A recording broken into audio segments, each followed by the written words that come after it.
പക്ഷിപ്പാട്ട് എന്ന് പറയുന്നത് വളരെ പ്രസിദ്ധമാണ്.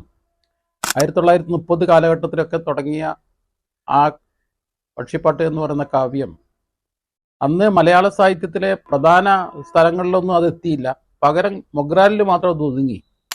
മൊഗ്രാലിലുള്ള ഒരാളാണത്, നടുത്തോപ്പിൽ അബ്ദുള്ള എന്ന് പറയുന്ന ഒരാളാണത് എഴുതുന്നത്.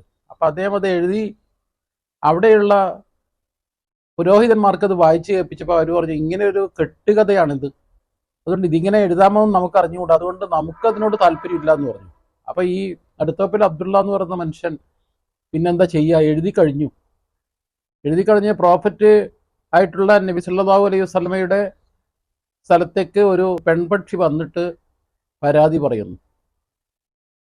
അതൊരു സങ്കല്പ കഥയാണ്, അയാൾ ഉണ്ടാക്കിയ കഥയാണ്. അപ്പം അത് പെൺപക്ഷിക്കുള്ള ചില സംശയങ്ങൾ ദൂരീകരിക്കാൻ വേണ്ടി അദ്ദേഹം ചോദിക്കുന്നത്, എൻ്റെ ഭർത്താവ് എന്നെ സംശയിക്കുന്നു, ഞാൻ ലൊഹറിനൊരു മുട്ടയിട്ടു, അസറിനിട്ടു, മഗ്രിബിനിട്ടു, ഞാനെന്തോ തെറ്റായത് ചെയ്തു എന്നുള്ള രീതിയിലാണ് എനിക്ക്, അതുകൊണ്ട് അതിനൊരു ഉത്തരം തരണം എന്നാണ് നബിയോട് ചോദിച്ചത്.